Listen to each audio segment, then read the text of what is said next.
Hello दोस्तों, जय हिंद, वंदे मातरम।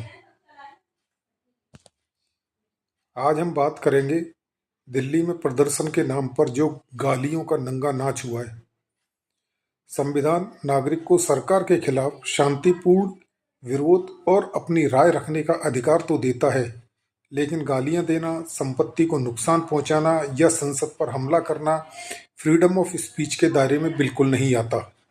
अनुच्छेद 19(1) ए देश के नागरिकों को अभिव्यक्ति की स्वतंत्रता देता है, लेकिन यह एब्सोल्यूट बिल्कुल नहीं है।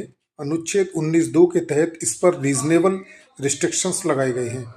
अनुच्छेद 19(1) ए और बी में नागरिकों को सरकार की नीतियों से असहमति जताने और बिना हथियारों के शांतिपूर्वक विरोध करने का अधिकार है।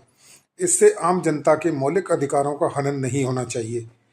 आर्टिकल 19(2) डिसेंसी ऑफ मॉरलिटी तथा डिफेमेशन के आधार पर फ्रीडम ऑफ स्पीच पर रोक लगाता है।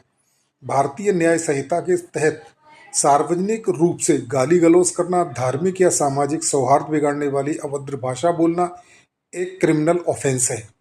विरोध के नाम पर सार्वजनिक या निजी संपत्ति को तोड़ना या जलाना अभिव्यक्ति की स्वतंत्रता नहीं बल्कि क्रिमिनल एक्ट है। इसके लिए prevention of damage to public property act लागू होता है।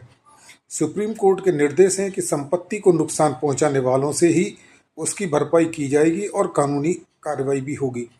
संसद पर हमला करना देशद्रोह, आतंकवादी कृत्य और देश के खिलाफ युद्ध छेड़ने की श्रेणी में आता है।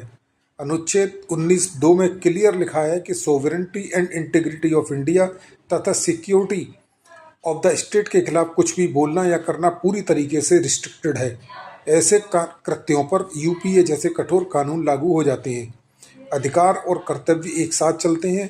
संविधान आपको लोकतंत्र में अपनी आवाज़ उठाने का अधिकार देता है, लेकिन कानून तोड़ने, हिंसा करने, गाली गलौज करने या देश की सुरक्षा को खतरे में डालने, संसद पर हमला करने की अनुमति नहीं देता। वीडियो को लाइक करें, शेयर करें। जय मां भारती।